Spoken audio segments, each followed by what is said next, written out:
Muy buenos días, queridos hermanos.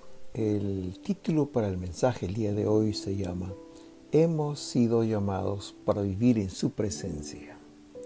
A manera de introducción diré que para un misionero o un pastor no hay dolor más grande que ver que el campo de misión que nos ha sido asignado o la iglesia que pastoreamos no está creciendo. He pasado por esta experiencia cuando años atrás tomamos la responsabilidad del país en Colombia.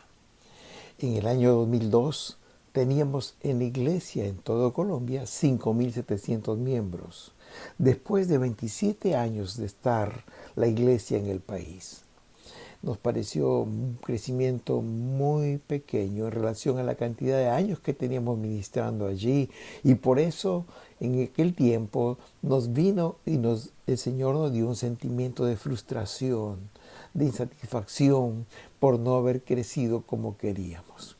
Este sentimiento de insatisfacción me llevó a visitar diferentes iglesias que estaban experimentando en aquel tiempo un crecimiento no solamente numérico, sino lo que es más importante, que estaban causando un impacto en las ciudades, en las comunidades donde estaban ministrando. Estaba deseoso de conocer de primera mano cuáles eran las características de estas iglesias, qué es lo que estaban haciendo, qué es lo que las había llevado a ser unas iglesias diferentes.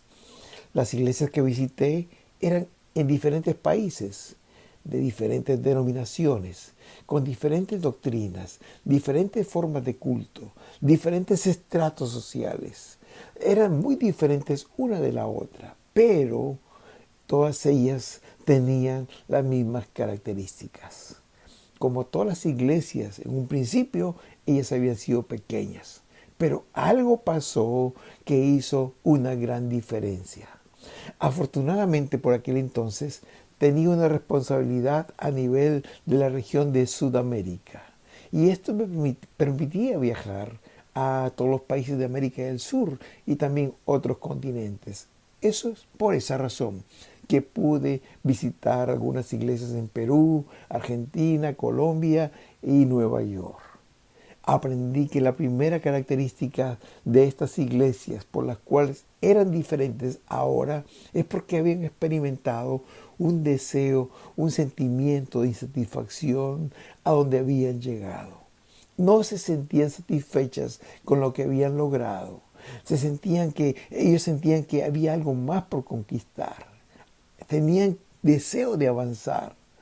Y algunas veces este sentimiento pude ver que vino de parte de Dios, o también como producto de una evaluación o diagnóstico situacional que habían hecho, o de ambos, de parte de Dios y de parte de la evaluación. Aprendí que el primer paso para un cambio en la iglesia es sentirse insatisfecho. Es ese deseo de avanzar, de conquistar, de sentir que no hemos logrado la meta para la cual el Señor nos puso en este lugar. Ahora, cuando me puse a pensar en esto, queridos, pensé que esto sucede también a nivel personal. También nos sucede como sociedad y por supuesto en la iglesia. El primer paso para el cambio en la iglesia es el sentimiento de satisfacción. No estoy contento donde hemos llegado, quiero conquistar más. Pero la segunda característica a la cual voy a referir en este día es que estas iglesias tienen hambre de la presencia de Dios, hambre por conocer a Dios. No dije conocer de Dios, sino hambre de conocer a Dios mismo. Son iglesias donde la búsqueda de la presencia de Dios es prioritaria. Son iglesias que han desarrollado espacios, han abierto espacios para que las disciplinas espirituales estén presentes en la congregación. Hay espacios para la oración, para el ayuno, para el estudio de la palabra, para la búsqueda de Dios. Aprendí, queridos, que la oración atrae la presencia de Dios. Donde está la presencia de Dios hay santidad. Donde hay santidad hay una iglesia saludable. Y cuando una iglesia es saludable, hay un crecimiento natural. En una frase aprendí que hemos sido llamados para vivir en su presencia. El escritor A.W. Tozer dice en su libro La búsqueda de Dios: una sed genuina y hambre de Dios son precursores de un avivamiento. Necesitamos desear por sobre todas las cosas la presencia de Dios, decía este hombre, este siervo de Dios. Queridos, cuando buscamos la presencia de Dios, el Señor nos enseñó que van a suceder por lo menos 4 cosas a nivel personal, pero también a nivel de la iglesia. En primer lugar, cuando estamos en la presencia de Dios, Dios purifica nuestras vidas y la vida de la iglesia. Juan el Bautista, hablando de Jesús, dijo en Mateo 3, 11 y 12, y leo la versión Dios habla hoy: yo, la verdad, los bautizo con agua para invitarlos a que se vuelvan a Dios. Pero el que viene después de mí los bautizará con el Espíritu Santo y con fuego. Él es más poderoso que yo, que ni siquiera merezco llevarle sus sandalias. Trae su pala en la mano y limpiará el trigo y lo separará de la paja. Guardará su trigo en el granero, pero quemará la paja en un fuego que nunca se apagará. Hermanos, y también encontramos en Hechos capítulo 2, versículo 3, que cuando vino el Espíritu Santo en el día de Pentecostés, se les aparecieron sobre cada uno de los que estaban reunidos en el aposento alto, dice, lenguas como de fuego. En ambos pasajes vemos la palabra fuego. Cuando en la Biblia aparece la palabra fuego, significa por lo menos 2 cosas. Primero, significa presencia de Dios. ¿Recuerdan cuando Moisés estaba en el desierto y vio esa zarza ardiendo que no se consumía? La presencia de Dios estaba en medio de ese fuego y Moisés entendió. Recuerdan que cuando en el día del Pentecostés dice la palabra de Dios que vino columna de fuego sobre la cabeza de cada uno de ellos. Recuerdan la columna de fuego sobre el tabernáculo de reunión. Significaba la presencia de Dios. Hermanos, fuego significa presencia de Dios, pero también el fuego significa la purificación, como en este caso. Dice que limpiará su era, nos bautizará con Espíritu Santo y fuego, quemará la paja en el fuego que nunca se apagará.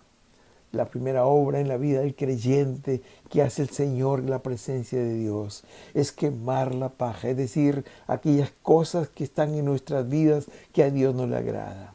Queridos, el Espíritu de Dios, cuando estamos en la presencia del Señor, va a traer convicción de pecado. Y no podremos ocultar nada delante de Él. Delante de su presencia no podemos ocultar nada.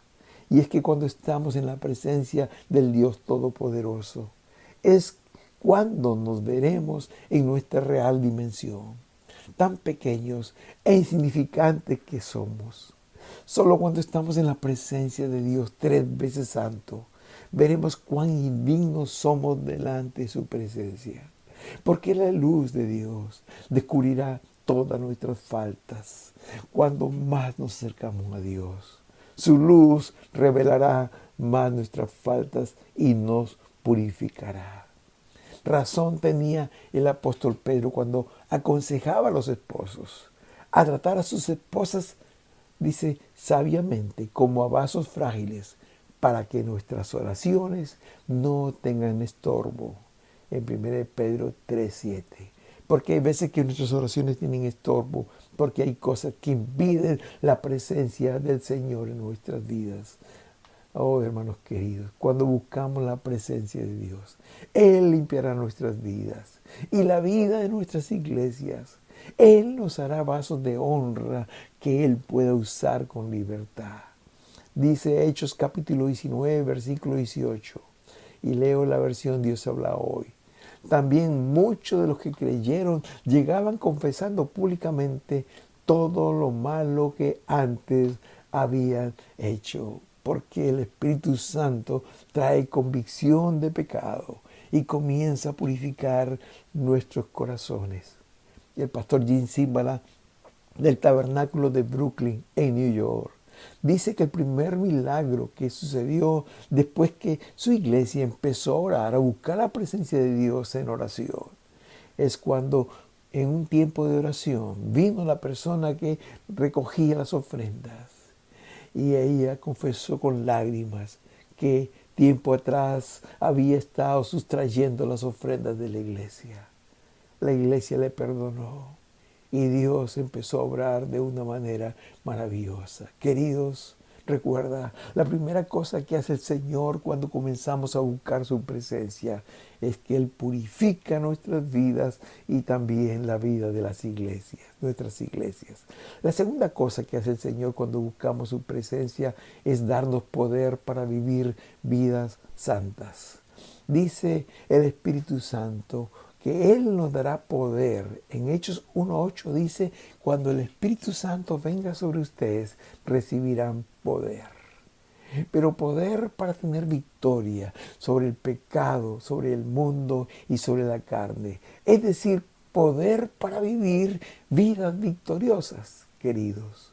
Cuando vivimos en la presencia de Dios, tendremos este poder de Dios para que vencer aquellas cosas pecaminosas que nos atraían, aquellas cosas que nos doblegaban, aquellas cosas que nos esclavizaban, hermanos, ya no tendrán poder sobre nosotros. Ahí se cumplirá lo que dijo el profeta Isaías en el capítulo 10, versículos 27, que dice: acontecerá que en aquel tiempo que su carga será quitada de tu hombro y su yugo de tu cerviz, y el yugo se pudrirá a causa de la unción. Queridos, el yugo del pecado que pesa sobre nuestros hombros, aquellas cosas que nos esclavizan, aquellas cosas que nos atraen, que no nos dejan vivir completamente en la presencia de Dios, dice, se pudrirá a causa de la unción, de la presencia de Dios. ¿Sabes, querido? Nuestra fortaleza viene de la presencia de Dios en nuestras vidas. Cuando buscamos el rostro de Dios, cuando vivimos en su presencia, queridos, no hay otro deseo en nuestro corazón que el de agradar a Dios, porque hay hambre de Dios, hambre de santidad. Decía Pablo en Gálatas capítulo 5, versículo 24-25, en la versión Dios habla hoy. Y los que son de Cristo ya han crucificado la naturaleza del hombre, naturaleza pecaminosa, dice, la naturaleza del hombre pecador, junto con sus pasiones y malos deseos. Si ahora vivimos por el Espíritu, dejemos también que el Espíritu nos guíe. Oh, hermanos queridos, es cuando estamos en la presencia de Dios que podemos vivir vidas victoriosas sobre el pecado. Es cuando estamos en su presencia que podemos resistir al diablo, como lo dice Santiago 4:7. Resistid al diablo y él huirá de vosotros. Me gusta la frase que dice que al diablo no le preocupa cuando estamos trabajando para Dios, pero tiembla cuando estamos de rodillas. Porque sabe que el ejército de Dios se pone en actividad a nuestro favor. O aquel dicho que dice que si vivimos de rodillas delante de Dios, podemos estar parados frente al mundo. Nadie podrá hacernos caer. Queridos, el poder que recibieron los discípulos en el día de Pentecostés, en primer lugar, no fue para conquistar el mundo, sino para conquistarse a ellos mismos. Esa es la razón por la cual cambiaron radicalmente. Dios quiere que vivamos vidas victoriosas sobre el pecado, vidas santas. El escritor Andrew Murray decía, un hombre santo es un arma poderosa en las manos de Dios.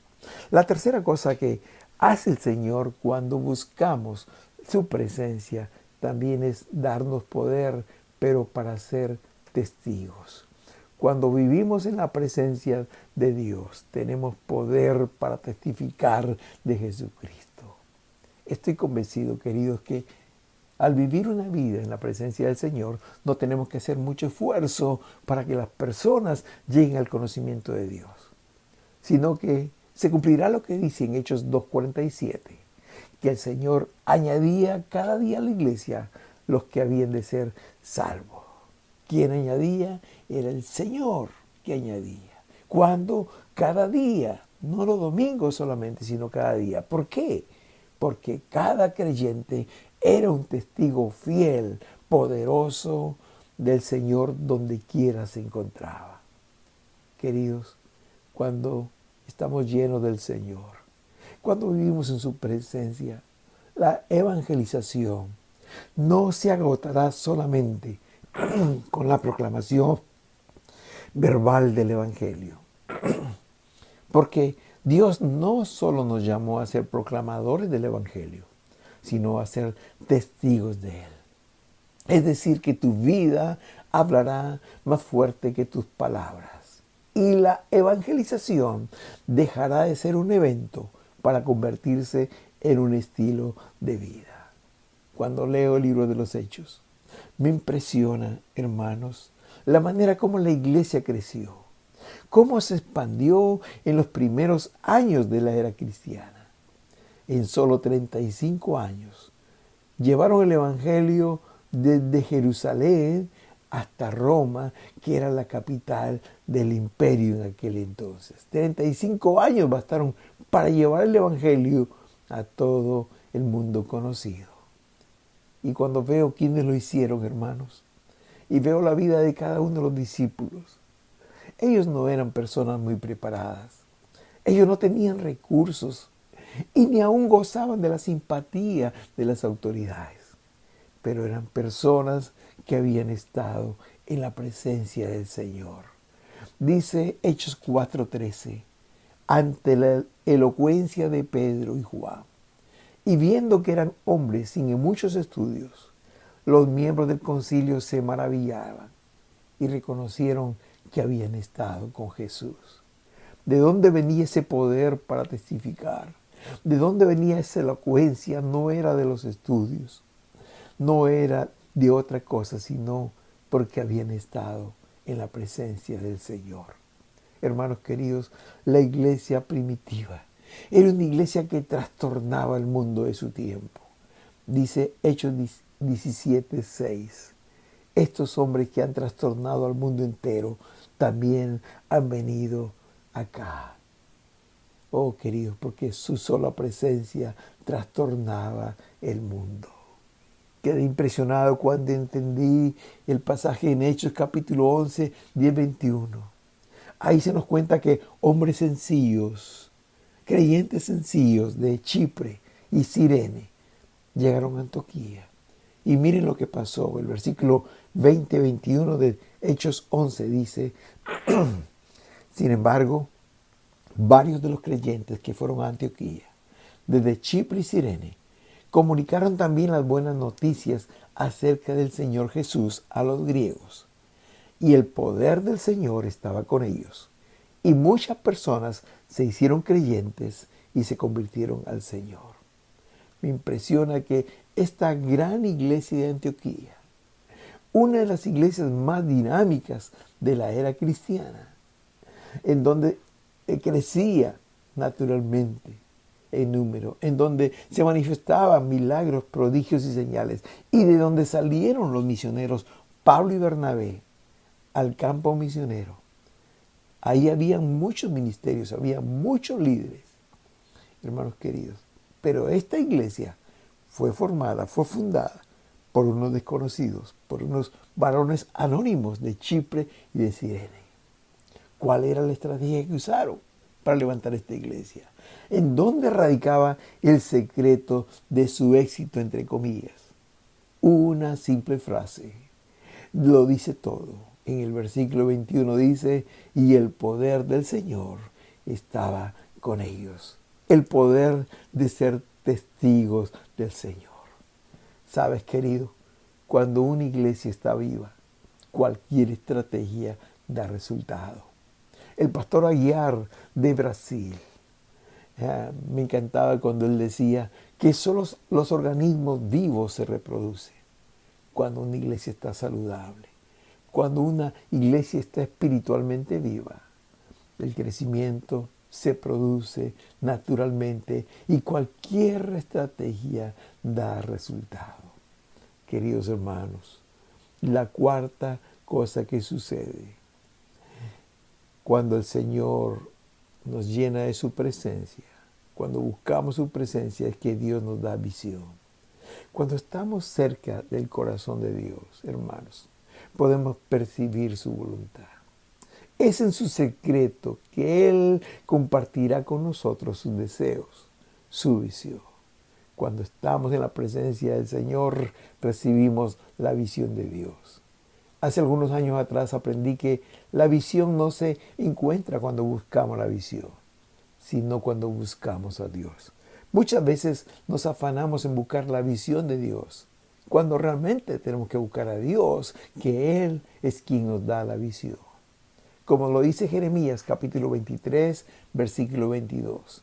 Pero si ellos hubieran estado en mi secreto, y se refiere a los profetas, habrían hecho oír mis palabras a mi pueblo, y lo habrían hecho volver de su mal camino y de la maldad de sus obras. Si hubieran estado en mi secreto, hubieran recibido mi visión, hubieran oído mis palabras, y ustedes hubieran dado esa palabra, esa visión al pueblo, y el pueblo se hubiera vuelto de su mal camino y de la maldad de sus obras, dice la palabra.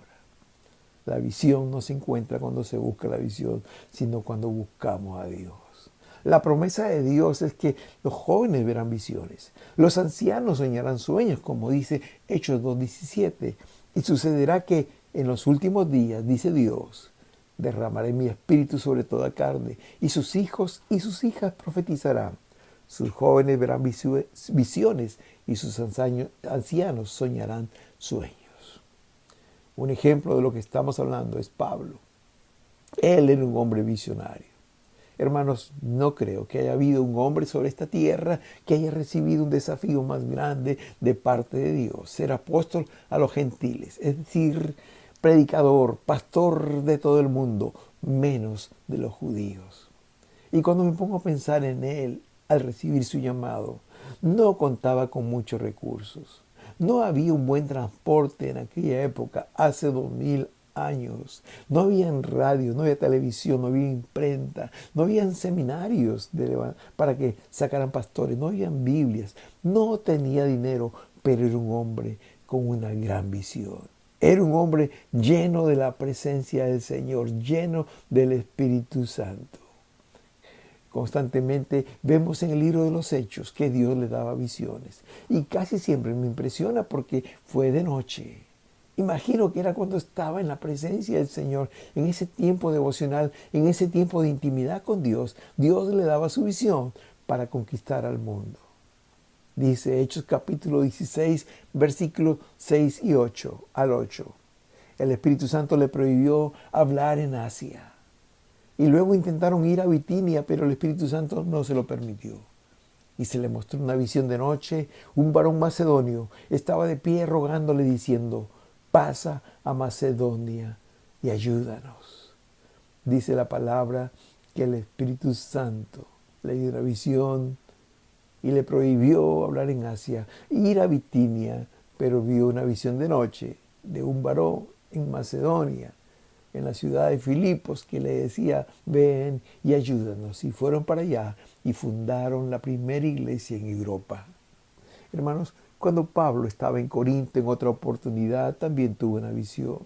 Dice el capítulo 18, versículo 9 de Hechos: entonces el Señor le dijo a Pablo en visión de noche: no temas, sino habla, y no calles, porque yo estoy contigo, y ninguno pondrá tu mano para hacerte mal, porque yo tengo mucho pueblo en esta ciudad. Oh, hermanos, otra vez el Señor le dijo a Pablo en visión de noche: no temas, habla, no calles. Cuando estaba viajando a Roma y como un preso para la cárcel allá en Roma, en medio del mar se levantó una gran tormenta. Había mucha desesperación. Todos los bienes fueron echados al mar para que el barco no se voltee. Y en medio de esa desesperación, y cuando nadie quería comer, estaban ya seguros que toda la tripulación perdía la vida, Pablo les dijo: esta noche ha estado conmigo el ángel de quien soy y a quien sirvo. Y me ha dicho: Pablo, no temas, es necesario que comparezcas ante el César. Otra vez, Pablo testificando, esta noche ha estado conmigo el ángel de Dios, de quien soy y a quien sirvo, y me ha dicho que no pereceremos, que yo llegaré a Roma y ahí testificaré el Señor. Oh querido, Dios quiere darnos su visión cuando estamos cerca de su corazón. El hermano Zímbala, hablando de su iglesia, dice que casi pocos ministerios de su iglesia han sido producto de un debate o una reunión de líderes. No, dice él. Textualmente dice, la mayoría de los ministerios de nuestra iglesia no se han iniciado a partir de una idea brillante en una reunión de pastores. Dice, estos ministerios han sido revelación de Dios cuando alguien ha estado de rodillas en la presencia de Dios. Hermanos queridos, Dios tiene una visión para ti, para tu vida, tu familia, para su iglesia. Dios tiene una visión para esta hermosa iglesia en Paterson, New Jersey. Oh, hermanos, estos días disfrutaba leyendo la historia de esta iglesia, como en el año 96 el pastor David Hernández recibió de Dios la visión de plantar una iglesia en esta ciudad de Paterson. El pastor Hernández pidió al pastor José Gómez en febrero de ese año 96 que viniera para acá. Se empezó a trabajar con una célula de oración y un estudio bíblico, como dice el pastor Gómez en la biografía, en la casa de la familia García. Esta familia estaba compuesta por 7 miembros. Ahí empezó esta iglesia. Luego el grupo creció y después de 7 meses de trabajo, en septiembre, se trasladaron a un sótano de una iglesia americana que rentaron. El grupo había crecido. Dios empezó a trabajar de una manera especial, hermanos, dando visión a este pequeño grupo. Él usó diferentes recursos. Por ejemplo, usó al hermano Atienza de Ecuador para donar instrumentos musicales, bocinas, micrófonos. Por otro lado, usó a unos hermanos desde Nueva York que servían a Dios en la alabanza y se comprometieron a preparar un grupo de jóvenes de la iglesia que deseaban servir a Dios, alabando, adorando a Dios con la música. Por 6 meses se capacitaron y formaron el grupo Cántico Nuevo. Creo que hasta hoy llevan ese nombre. Hermanos queridos, 2 años después, la iglesia americana les pidió el sótano que estaban rentando para las reuniones de la iglesia. Y en aquel tiempo pasaron un tiempo difícil, hermanos. Como dice el pastor, caminaron por el desierto por un tiempo. No tenían lugar para congregarse. Hasta que el hermano Luis García cedió su casa para las reuniones, para adorar y alabar al Señor. Luego el Señor bendijo a este hombre, quien compró esa casa en poco tiempo. Ese mismo año 98, hace 25 años, movido por el Espíritu Santo, una mañana el pastor Gómez salió a caminar por esta avenida Madison. Y Dios le dijo, detente en este lugar y toca la puerta de la iglesia de Holy Spirit. Salió una persona y para sorpresa del pastor Gómez era la pastora de dicha iglesia. El pastor Gómez le dijo a la pastora que el Espíritu Santo había puesto en su corazón tocar la puerta, ya que estaba buscando un lugar para que su congregación adorara a Dios. Y a lo que ella le contestó que en ese mismo momento estaba clamando a Dios para que enviara a alguien para darle la oportunidad de abrir una obra hispana. A partir de ese momento, el grupo se comenzó a congregar en este lugar. Y en el año 2000, Dios bendijo a la congregación comprando el templo. Dios ha bendecido, Dios ha guiado, Dios ha dado visión todo este tiempo, hermanos. Líderes han salido de esta iglesia y iglesias nuevas se han formado. Así como usó al hermano Mario Maya en la iglesia de North Haledon desde el año 2004. Al hermano Manuel Hidalgo y su familia en la iglesia Monte Sinaí de Wayne, New Jersey. Así como usó al hermano Víctor Álvarez y su familia fundando la iglesia Shaddai en esta misma ciudad de Paterson, y la familia Fajardo en la iglesia Restauración Pentecostal en Paterson. Hermanos, Dios ha bendecido de una manera especial a esta preciosa iglesia en estos 27 años. con los pastores que han salido de ustedes, con las iglesias hijas que se han fundado, con muchos ministerios y muchas personas han sido bendecidas. Agradecemos a Dios por lo que Él ha hecho con su iglesia en estos años. Pero quiero decirles algo, el Señor tiene aún más terreno por conquistar. Busquemos su presencia, dejemos que Él nos purifique, que Él nos dé poder para vivir en victoria, que Él nos dé poder para ser testigos, que Él nos dé su visión. Hasta aquí nos ha guiado el Señor. Él ha sido fiel. Pero ahora busquemos con más intensidad su presencia. Pidámosle que nos use para su gloria y el extendimiento de su reino. A manera de conclusión, hermanos queridos, terminaré como empecé diciendo: las iglesias que crecen, las iglesias que causan un impacto en su comunidad, son aquellas que buscan la presencia de Dios, más que cualquier otra cosa. Son aquellos que tienen hambre y sed de su presencia. Esto fue lo que impactó en la iglesia primitiva. No fue la forma de cantar, no fueron los instrumentos. Es más, no sé si cantaban en sus reuniones. No fueron los edificios. No creo que tenían edificios. O qué tan bien arreglados estaban estos edificios. Hermanos, no fue la elocuencia o su forma de predicar. Muchos de los líderes no tuvieron preparación o estudios teológicos. No fue su vestimenta o qué tan bien presentados estaban. Hermanos, a ellos esto no les importaba. ¿Saben lo que causó un impacto? Fue la presencia de Dios en la vida de esos creyentes. Como bien lo dice Hechos 4:13, eran hombres sin letras, del vulgo, y las autoridades les admiraban. El concilio se maravillaba y reconocían que habían estado en la presencia del Señor. ¿Sabes, querido? Cuando vivimos en su presencia, podemos tener una vida pura, íntegra, transparente. Cuando vivimos en su presencia, podemos tener victoria sobre el pecado, sobre el mundo y la carne. Cuando vivimos en su presencia, podemos ser fieles testigos de Jesucristo. Cuando vivimos cerca del corazón de Dios, podemos escuchar su palpitar y tener su visión. Busquemos la presencia de Dios en oración, en ayuno, en su palabra. El pastor Paul Yonggi Cho de Corea decía: usualmente dedico 3 horas diarias a la oración. Si no permanezco en esta disciplina, no me es posible mantener el compañerismo con el Espíritu Santo. Creo que los ministros no pueden mantener sus ministerios sin la presencia de Dios y la unción del Espíritu Santo. Para mí significa 3 horas al día para cuidar mi intimidad con Dios. La pregunta para nosotros es: ¿estamos buscando su presencia más que cualquier otra cosa? Te invito, querido, a buscarle en oración, a buscarle en su palabra, en ayuno, en estar en su presencia. Deleítate en el Señor.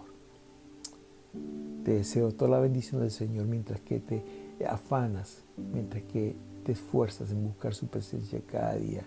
Él te va a usar como un instrumento de bendición. Recuerda, un hombre santo es un arma poderosa en la mano de Dios. Que Dios te bendiga. Amén.